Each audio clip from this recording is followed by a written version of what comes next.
aqui com o Rogério Galindo. O Rogério Galindo é bem conhecido aqui no Paraná. Ele é, assim, uma força da resistência na cobertura local. Então, se não fosse o Galindo, a gente não tinha notícia do nosso cotidiano, da nossa rua, da nossa cidade. E em todo o Brasil está faltando isso, porque essas redações foram morrendo e é um exercício assim muito difícil, muito pouco compensatório do ponto de vista financeiro, para a segurança dele, para a vida dele. Então, pouca gente faz isso, vira um trabalho quase voluntário, cobrir as cidades. E aqui, na minha cidade, quem faz isso é o Galindo, mas ele tem um papel nacional muito importante também, porque ele é um tradutor, é um cara da cultura, e muitas das obras importantíssimas assim da literatura global nos chegam pelo texto dele, pela tradução dele. A gente estava falando aqui, por exemplo, do Moby Dick, do Herman Melville, que é o livro famoso lá sobre caça de baleia. E o Galindo, na cobertura de Curitiba, já passou pela Gazeta do Povo, onde ele viveu a cena que eu vou mostrar para vocês, que é a cena que eu quero comentar com ele aqui. Vamos lá! Prefeito, o senhor foi eleito para a prefeitura a primeira vez em 92, depois foi deputado federal mais votado, foi ministro, e de lá para cá o senhor vinha numa descendente, né? Não tinha nem conseguido se eleger deputado estadual. Era o seu discurso, você dizia que eu decaí, eu estou vivo aqui, sou prefeito eleito, eu ganhei a eleição, e vim na Gazeta dizer, eu ganhei a eleição. Certo. Acabou muito o disco, Galindo. Mas justamente, Seja feliz, venha ser feliz comigo. Sim. Pela estrada fora eu vou bem sozinha, levar esses doces para a vovozinha. Pare de ser lobo mau. Eu que sofro de estresse pós-traumático, acho que aquilo ali vale indenização.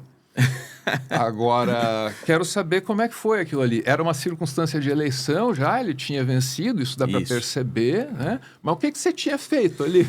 Rapaz, não fui nem eu, assim, ele estava bravo com o jornal, porque... Um jornal?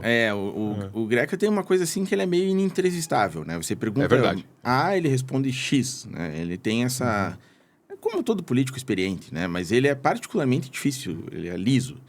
E a gente fez uma sabatina com os candidatos, na época prefeito, e a gente pensou, não, agora a gente pega ele. Daí a gente juntou 5 jornalistas, a maioria já com bastante experiência, e a gente combinou. Então, a gente faz assim e tal, para não deixar ele escapar.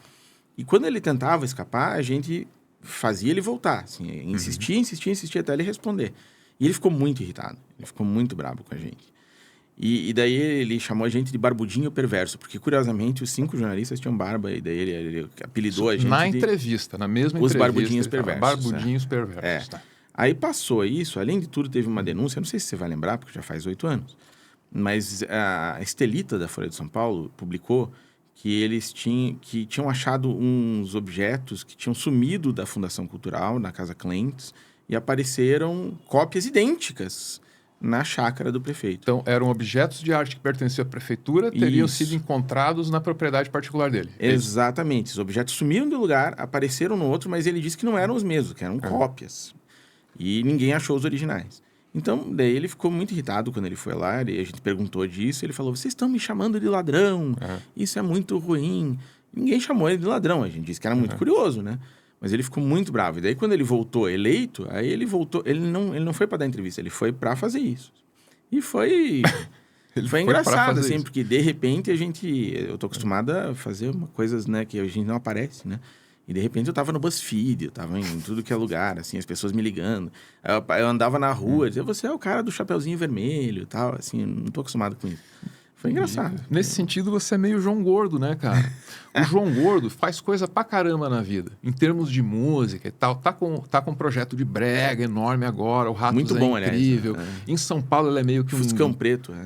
Em São Paulo ele é meio que um Júlio Lancelotti punk, ajudando a galera. E só lembram dele pra falar da treta com o da Dolabella. Aquele ali é o teu da Dolabella. Mas é normal, né? Isso faz parte, assim, não tem problema. E de qualquer jeito foi divertido, né? Podia ser pior, podia ser alguma coisa mais complicada. Assim. Mas não deve ter sido teu pior momento entrevistando alguém na vida. Olha, pior momento, não sei. Eu teria que lembrar, mas como você disse, a gente fica meio com trauma das coisas, assim, talvez eu tenha bloqueado alguma coisa. Mas esse dia foi meio complicado, porque ele subiu na gente, não só nesse momento, em outros, né? Ele ficou muito irritado mesmo. E agora tá acabando o mandato dele, vai para casa, sei lá. E depois que desliga a câmera, ele tem que ir embora e rolou todo aquele constrangimento, aquele clima ali, como é que é aquilo? Ele faz um personagem, né? Assim, eu lembro que isso eu acho que ele não vai negar, se alguém perguntar, assim... Ele é um sujeito que não tem muitos pudores, inclusive corporais, né? Então, por exemplo, ele terminou a entrevista, ele levantou e daí alguém disse para ele assim, prefeito, o senhor esqueceu um paninho, assim, né? Ele falou, minha toalhinha de ranho, assim, daí ele fala as coisas bem desse jeito, né? Então, quando ele termina a entrevista, ele vira aquela pessoa dele de novo, engraçado, feliz e quer que a gente seja feliz com ele, não é isso que ele falou? Então, tudo bem. E a toalhinha de ranho alguém pega e dá pra ele? Olha, não sei, eu não vi, eu só sei que eu não encostei. Assim. A toalhinha de ranho é um objeto que delimita, assim, uma geração, né, não? Acho que a toalhinha de ranho... Possivelmente, tem algumas coisas que a gente baniu, né? Acho que essa é uma delas. Mas o Greco é uma figura importante na cena local, assim. Acho que ele dá um colorido especial pro noticiário, assim. Vai ser uma pena quando ele se aposentar. Eu não gosto muito de temperar com opiniões excessivas, mas vou te dizer uma coisa. Você disse que ele é inentrevistável. É difícil. Na minha experiência, isso também se revela verdadeiro, né? E você diz, como todo político experiente, eu não sei se não conta o fato dele ser uma figura um pouco aristocrática. Sim. E de estabelecer logo de cara uma hierarquia em qualquer relação, inclusive na relação com os jornalistas, né? Sim, ele deixa muito claro qual é o teu lugar, né? Qual é a tua que ele manda e você tá num lugar de subalterno, assim. Mas tudo bem, é o jeito dele, cada um com suas coisas. Eu tenho uma história mais antiga com esse cara, deixa eu te contar. Eu morava na Vila Fani, hoje o bairro tá bem melhor e tal, né? Mas na época era uma coisa assim... 90 e tantos. Sabe aquela periferia que tá virando... Aquela área meio quase rural, que tá virando uma periferia meio esquisita, assim? Era nesse momento da história ali que a gente tava.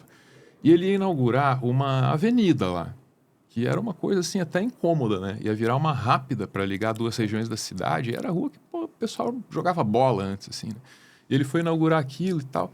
E aí eu lembro que ele sobe no palanque, rapaz, e começa a falar de farol do saber aqui e ali, farol do saber e tal.